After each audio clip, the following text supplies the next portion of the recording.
January 26, 1945, Holzweiler, Alsace, northeastern France. The village of Holzweiler lay flat against the frozen fields of the Colmar Pocket. A low, grey place of half-ruined farmhouses, dry-knotted ditches, and bare winter trees. Snow covered the ground in patches, hardened by weeks of cold. The sky was pale and heavy, the kind that muffles sound and makes distance difficult to judge. Visibility was uneven clear in the open fields, deceptive along the wooded edges and irrigation canals at the eastern edge of the village. The men of Company B, Uno, Isset Battalion, 15th Infantry Regiment, 3rd Infantry Division, waited in shallow foxholes and behind the thin protection of earthen berms. Had been here for days, pushing east through Alsace after the German counteroffensive known as Operation Nordwind.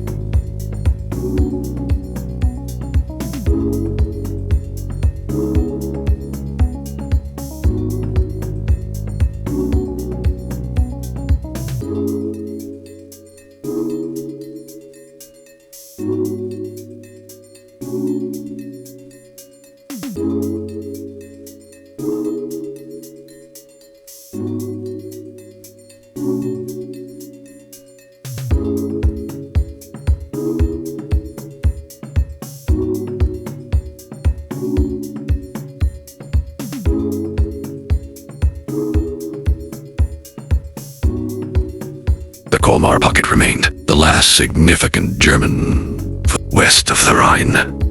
It was cold work, deliberate and exhausting, conducted yard by yard against a determined enemy who knew the ground well. Among the men stood a young non-commissioned officer, Sergeant Audie Murphy. He was 20 years old. He stood barely 5 feet 5 inches, tall and weighed little, more than 110 pounds. His voice was soft, his manner restrained. Those who did not know him well often underestimated him. German intelligence officers, had they seen him, would have done the same. Murphy was the company commander in practice that morning, though not in rank. The actual company commander had been wounded earlier in the campaign, and Murphy, as the senior non-commissioned officer present, had assumed leadership of the remaining rifle platoons. He had already been decorated multiple times for valor in combat silver stars, bronze stars.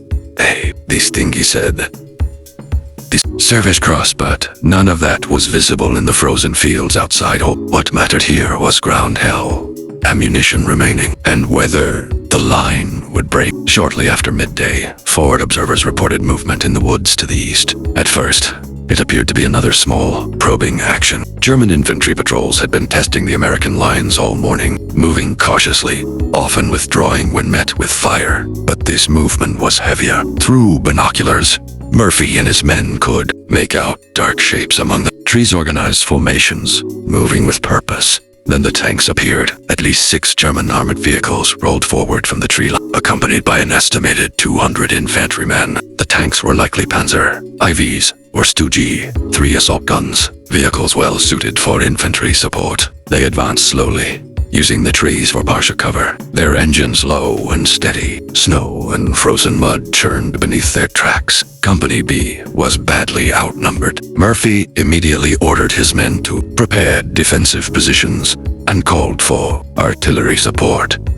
The response came back quickly. The artillery batteries were already engaged elsewhere. Fire missions would be delayed, and even when available, spotting would be difficult in the broken terrain. The German infantry advanced in extended lines behind the armor, rifles at the ready, machine guns carried forward. They were experienced troops, likely from units pulled back from the Eastern Front or rebuilt after earlier losses. They had momentum, numbers, and armored support. Murphy assessed the situation in seconds. His company could not hold against that force in open ground. He ordered his men to withdraw to prepared positions behind the village. The order was calm and direct. There was no panic in his voice. One by one, squads began to fall back, bounding through the snow, carrying their wounded, keeping low. Murphy stayed forward, directing movement, firing short bursts to keep the German infantry cautious. Behind him, At the edge of the village stood an American M10 tank destroyer. The M10 was already burning. Earlier in the day, German fire had struck it, disabling the vehicle